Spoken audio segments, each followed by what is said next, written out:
And so promises in JavaScript and in programming work similarly, and asynchronous programming works similarly, where you might try to fetch some data from an API and say like, okay, I want this list of movies or whatever.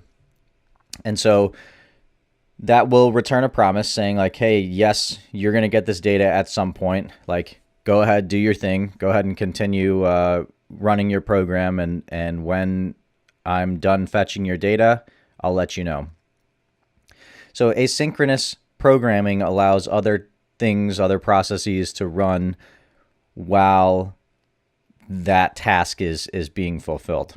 And so it can either be fulfilled or rejected. There can be error states and success states, but kind of a high level analogy there. So for Cypress, it's important to understand that Cypress runs asynchronously as well, while also running synchronously.